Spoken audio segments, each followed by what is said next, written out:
حضرت امام حسن کی پیدائش 15 رمضان المبارک سن 3 ہجری منگل کے دن مدینہ منورہ میں ہوئی تھی۔ حضرت اسما فرماتی ہیں کہ میں حسن کے پیدا ہونے کے وقت حضرت فاطمہ کے پاس تھی۔ جس طرح عورتوں کو بچے کی پیدائش کے بعد لہو آتا ہے، حضرت فاطمہ کو نہ آیا۔ میں نے یہ تعجب اور حیرت انگیز بات رسول خدا صلی اللہ علیہ وسلم کی خدمت میں عرض کی تو آپ نے فرمایا، میری بیٹی فاطمہ اس نجاست کی آلودگی اور حیض اور نفاس سے بالکل پاک ہے۔ ایک روایت میں آتا ہے کہ حضرت امام حسن اور حضرت عیسیٰ ابن مریم اور حضرت یحییٰ بن زکریا علیہ السلام 6 مہینے کی مدت میں پیدا ہوئے تھے۔ اسی وجہ سے شریعت نے حمل کی کم سے کم مدت 6 مہینے قرار دی ہے۔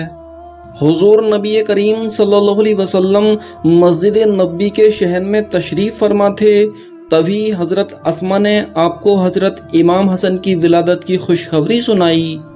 حضور صلی اللہ علیہ وسلم انتہائی خوشی کے عالم میں حضرت فاطمہ کے گھر تشریف لائے اور حضرت اسما سے فرمایا، اسما میرے فرزند کو لاؤ۔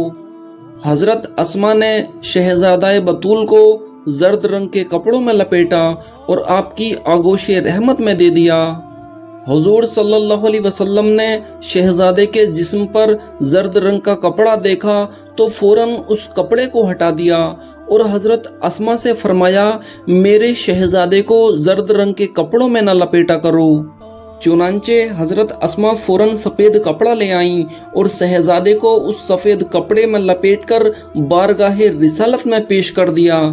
حضور نبی کریم صلی اللہ علیہ وسلم نے شہزادے کے دائیں کان میں اذان اور بائیں کان میں اقامت کہی اور حضرت علی رضی اللہ تعالیٰ عنہ سے دریافت کیا، اے علی تم نے اس کا نام کیا رکھا ہے؟ حضرت علی نے عرض کیا، یا رسول اللہ میری کیا مجال کہ میں آپ سے پہلے اس فرزند کا نام رکھ لوں۔ اگر آپ اجازت فرمائیں تو میرے دل میں ایک خیال آتا ہے کہ اس کا نام حرب رکھوں۔ آپ صلی اللہ علیہ وسلم نے فرمایا، ہم اس فرزند کا نام تجویز کرنے میں اللہ تعالیٰ کے حکم پر سبقت نہیں رکھ سکتے۔ یکایک حضرت جبرائیل علیہ السلام تشریف لائے اور عرض کیا، یا رسول اللہ تعالیٰ سلام کے بعد اس فرزند کی ولادت پر آپ کو مبارکباد پیش کرتا ہے اور فرماتا ہے کہ حضرت علی مرتضیٰ کو آپ کی بارگاہ میں وہ قرب حاصل ہے جو حضرت ہارون علیہ السلام کو حضرت موسیٰ علیہ السلام کی بارگاہ میں حاصل تھا، لہٰذا اس فرزند کا نام حضرت ہارون علیہ السلام کے فرزند شبر کے نام پر رکھو، جس کے معنی حسن ہوتے ہیں۔ چنانچہ حضور نبی کریم صلی اللہ علیہ وسلم نے با حکم خداوندی اپنے فرزند کا نام حسن رکھا۔ پیدائش کے 7ویں دن شیعہ دھبوں والے 2 سفید رنگ کے مینڈے ذبح کیے اور حضرت امام حسن کا عقیقہ فرمایا۔ اس کے بعد شہزادے کے سر کے بال اتروا کر ان کی ہم بجن چاندی خیرات کر دی۔ پیغمبر اسلام صلی اللہ علیہ وسلم کو امام حسن سے ایک خاص لگاؤ تھا۔ حضرت امام حسن نے 7 سال اور کچھ مہینے کی زندگی اپنے نانا کی محبت بھری آغوش میں ہی گزاری، لیکن ان کی وفات اور جناب فاطمہ رضی اللہ تعالیٰ عنہما کی شہادت، جو کہ پیغمبر اسلام صلی اللہ علیہ وسلم کی وفات کے 2 یا 3 مہینے کے بعد ہوئی، اس کے بعد امام علی مقام نے امام حسن کی تربیت کو اپنے ہاتھوں میں لے لیا۔ حضرت امام حسن اپنے والد بزرگوار کی شہادت کے بعد حکم خدا اور حضرت علی کی وصیت کے مطابق امام بنے اور آپ نے ظاہری خلافت کی باغ ڈور سنبھالی۔ اس طرح تقریباً 6 مہینے مسلمانوں کے تمام امور انجام دیے تھے۔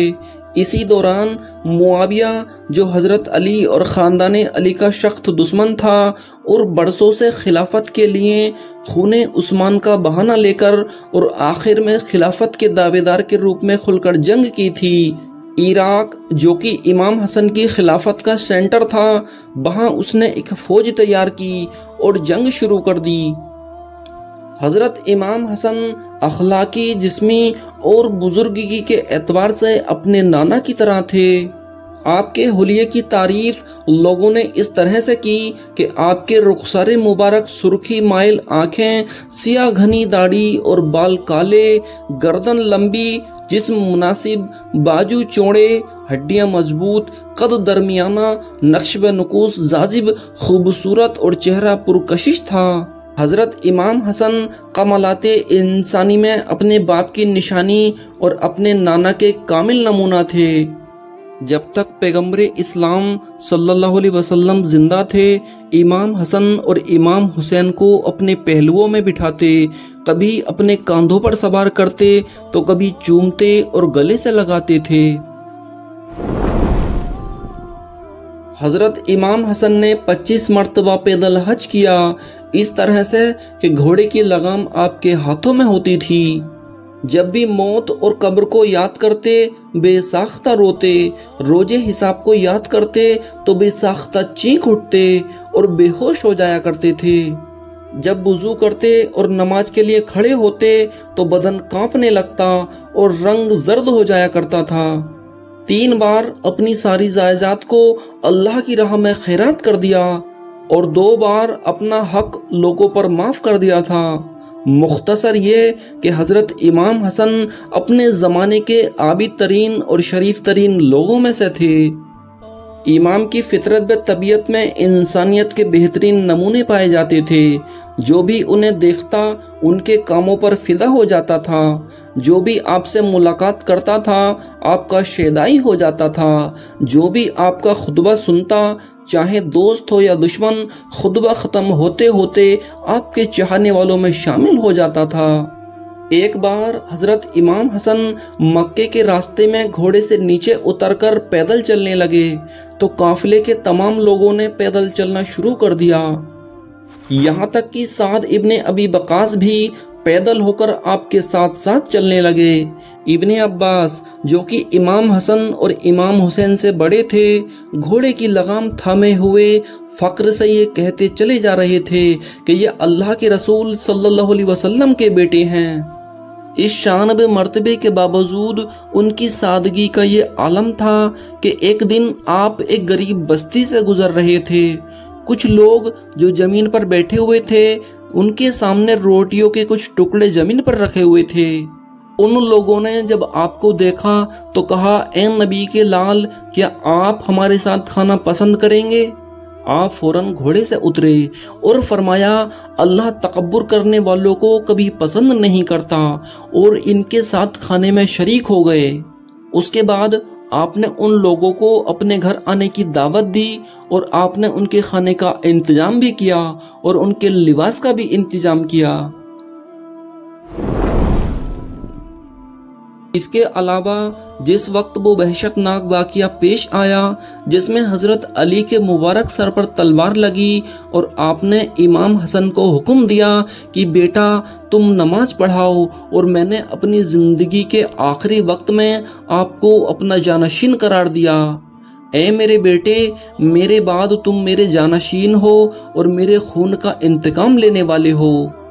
اس حکم کے بعد حضرت امام حسین اور دوسرے تمام بیٹوں اور خاندان کے سارے بزرگوں کو آگاہ کیا اور کتاب اور تلوار کو حضرت امام حسن کے حوالے کیا، اور اس کے بعد فرمایا، اے میرے بیٹے، اللہ کے نبی صلی اللہ علیہ وسلم نے مجھے حکم دیا ہے کہ میں تمہیں اپنا جانشین بناؤں اور اپنی کتاب اور تلوار تمہارے حوالے کر دوں، جس طرح اللہ کے رسول صلی اللہ علیہ وسلم نے مجھے اپنا جانشین بنایا اور اپنی تلوار اور کتاب میرے حوالے کی تھی۔ ساتھ ہی مجھے اس بات کا بھی حکم دیا ہے کہ میں تم سے یہ کہہ دوں کہ تم اپنی زندگی کے آخری وقت میں ان تمام چیزوں کو اپنے بھائی حضرت حسین کے حوالے کر دینا۔ سبحان اللہ۔